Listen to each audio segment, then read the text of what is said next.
फ़ज़ाइल नमाज 80 सफ़हा 10। इसके ऊपर हजरत ने एक वाक़या बयान किया है और वाक़या यह है, जाहिर है कि जैसा कि मैंने बताया, हर मुसलमान यह समझता है कि मौत और जिंदगी का मालिक अल्लाह वहदहु ला शरीक है और जो वक्त जिसका मौत का मुकर्रर हो चुका है, समझ रहे हैं, वो उसी वक्त के ऊपर उसे मौत आएगी। सवाल ही नहीं पैदा होता कि कोई आगे या पीछे कोई बात हो। और अल्लाह ताला से भूल चूक का इम्कान भी ये ईमान को बर्बाद करने वाला अगर कोई शख्स इस तरह का ईमान और अकीदा रखता है। चुनांचे मौलाना ज़करिया साहब फरमाते हैं कि हजरत उम्मे कुलसूम रज़ी अल्लाह ताला अन्हो के शौहर हजरत अब्दुर्रहमान बीमार थे और एक दफा ऐसी सकते की हालत हो गई कि सबने इंतकाल हो जाना तजवीज कर लिया कि अब ये मर जाएंगे। हजरत उम्मे कुलसूम उठी और नमाज की नियत बांध ली। नमाज से फारिग हुई तो अब्दुर्रहमान को भी इफाका हो गया। लोगों से पूछा, क्या मेरी हालत मौत की सी हो गई थी? यानी उनके शौहर ने पूछा, क्या मेरी हालत मौत की सी हो गई थी? लोगों ने अर्ज किया, जी हाँ। फरमाया, तब उन्होंने फरमाया कि दो फरिश्ते मेरे पास आए और मुझसे कहा कि चलो अहकमुल हाकिमीन की बारगाह में तुम्हारा फैसला होना है। वो मुझे ले जाने लगे तो एक तीसरे फरिश्ते आए और उन दोनों से कहा कि तुम चले जाओ। उन दोनों फरिश्तों से कहा तुम चले जाओ। ये उन लोगों में से हैं जिनकी किस्मत में सआदत उसी वक्त लिख दी गई थी जब ये माँ के पेट में थे और अभी इनकी औलाद को उनसे और फायदा हासिल करने हैं। और उसके बाद 1 महीना तक हजरत अब्दुर्रहमान जिंदा रहे और उसके बाद फिर इंतकाल हुआ। यानी उनके मौत की घड़ी आ गई थी, फरिश्ते मौजूद हो गए थे, लेकिन बाद में गोया नऊज़ुबिल्लाह अल्लाह ताला से भूल हो गई कि उन फरिश्तों को भेजा कि जाओ उनकी रूह निकाल के लाओ। फिर बाद में अल्लाह ताला ने कहा नहीं, अभी एक महीना बाकी है, समझो इनकी किस्मत में 1 महीना जिंदा रहना बाकी है। वो वाहिद, वो यक्ता और बेमिसल, वो जात खुदावंदी अल्लाह वहदहु ला शरीक की वो जात जिसकी कोई मिसाल नहीं है।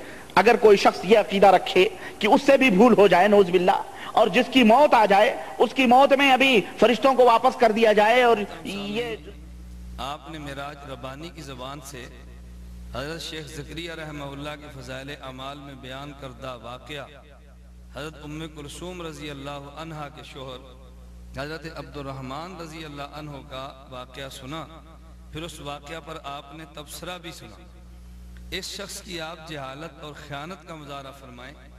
हज़रत शेख ज़करिया रहमहुल्लाह ने जो वाक़या नकल किया, ये हज़रत शेख ज़करिया रहमहुल्लाह का वाक़या कोई मनगढ़ंत और मौजू तो नहीं है। हज़रत शेख ज़करिया रहमहुल्लाह के इस वाक़े को नकल करने पर इसने तबसरा अपनी तरफ से ये कर दिया कि जी अल्लाह के इल्म में नहीं था, अल्लाह भूल गए, अल्लाह को पता नहीं था, पहले ये फरिश्ते भेजे फिर ये फरिश्ते भेजे।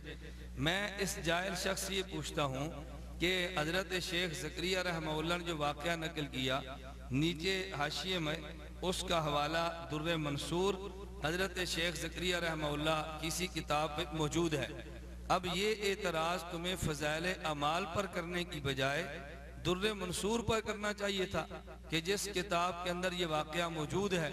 तो दुर्रे मंसूर पर तबसरा करने की बजाय हज़रत शेख ज़करिया के फ़ज़ाइल अमाल पर तबसरा करना इस बात की दलील है कि ये शख्स हज़रत शेख ज़करिया रहमहुल्लाह से बुग़्ज़ तो रखता है, असल किताब और असल वाक़े से इसको कोई गर्ज नहीं है। क्यों? ये तो बड़ी मोटी सी बात है और बड़ी आसान सी बात है, हर आम आदमी मामूली अक्ल रखने वाला भी समझ सकता है। अगर अरबी किताब के अंदर वाक़या मौजूद हो, उस किताब को उर्दू किताब में नकल उस वाक़े कर दिया जाए तो उर्दू किताब पर एतराज़ करना और जिस किताब से वाक़े को नकल की और उस पर एतराज़ न करना, ये कितनी बड़ी ख़यानत और बददयानती है। तुम्हें यह कहना चाहिए था कि दुर्रे मंसूर में गलत है, इसकी सनद गलत है, ये वाक़या साबित नहीं है। लेकिन इस किस्म की कोई बहस मिराज रब्बानी जैसे खाइन और बददयानत शख्स ने नहीं की, बल्कि अपनी तरफ से हाशिया चढ़ाकर कह दिया अल्लाह भूल गए होंगे, अल्लाह के इल्म में नहीं था, अल्लाह को पता नहीं था, अल्लाह बेमिसाल है। कौन शख्स है जो अल्लाह को बेमिसाल, अल्लाह को वहदहु ला शरीक और अल्लाह की ज़ात को आलिमुल गैब और अल्लाह की ज़ात को कादिर मुतलक नहीं मानता? कोई शख्स मुसलमान होकर अल्लाह रब्बुल इज़्ज़त की ज़ात के बारे में उन नज़रियात का इनकार नहीं कर सकता जो अल्लाह की ज़ात के बारे में सही नज़रियात मौजूद हैं। खैर सामीन, मैं ये कह रहा था, एक तो शख्स ने ख़यानत से काम ये लिया कि तफसीर दुर्रे मंसूर पर बहस करने की बजाय फजाइल अमाल पे कर दी। इस वाक़े की सनद पर गुफ्तगू करने की बजाय अपनी तरफ से गलत नतीजा बयान करके इसने बात कह दी है। और यही शख्स था मेराज रबानी। मैं इससे पूछता हूँ, अगर हजरत शेख ज़करिया नबर अल्लाह मरक़दहू एक वाक़या दुर्रे मंसूर से नकल करें तो तुम्हारे यहाँ काबिल एतराज़ है। तो अगर नवाब सिद्दीक हसन खान अपनी किताब किताबुद्दाअ में ये वाक़या नकल किताबुद्दाअ में वाक़या नकल करें और सिर्फ आम फरिश्तों का नहीं बल्कि मलकुल मौत का नाम लेकर वाक़या नकल करें, तो इस पर जनाब को एतराज़ क्यों नहीं हुआ? हजरत शेख ज़करिया रहमहुल्लाह ने तो तफसीर दुर्रे मंसूर से नकल किया और दो फरिश्तों का तस्करा किया, लेकिन यहाँ पे इसमें नवाब सिद्दीक हसन ने जो वाक़या बयान किया इसका उन्वान ये कायम किया, बराअत मिनन नार। आप कारीन अपनी आंखों से मुलाजा फरमाएं, सुर्खी कायम की है बराअत मिनन नार।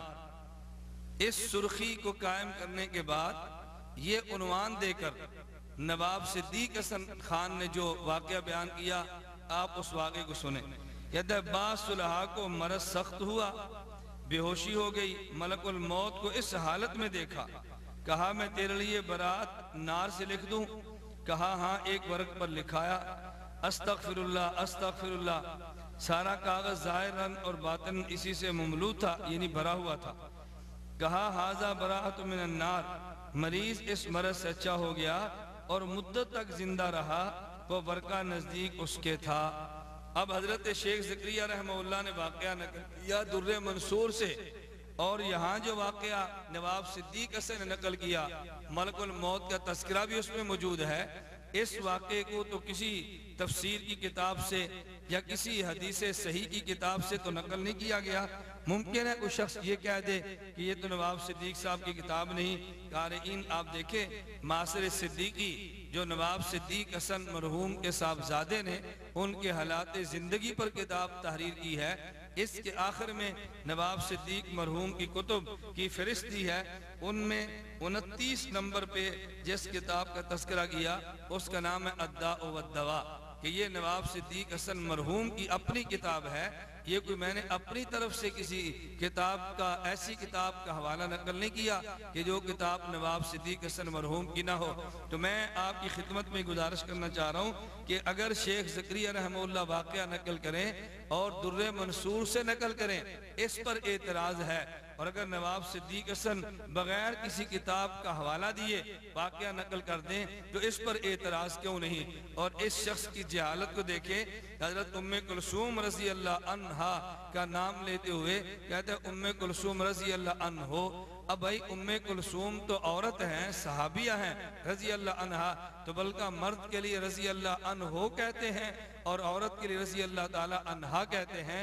तो जिस शख्स की जहालत का इल्म ये हो कि मर्द और औरत की ज़मीर और सीगे में फ़र्क न कर सकता हो, अगर ऐसा जाहिल एतराज़ करे तो मैं समझता हूँ कि उन लोगों पर मातम, उन लोगों की अकल पे मातम किया जा सकता है जो ऐसे जाहिल को बतौर खतीब, बतौर मुबल्लिग और बतौर दाई उम्मत के सामने पेश करते हैं। उस मसलक का आलम क्या होगा कि जिनका वाइज और खतीब मेराज रबानी जैसा जाहिल शख्स हो। अल्लाह इसकी शरूर से उम्मत मुस्लिमा को महफूज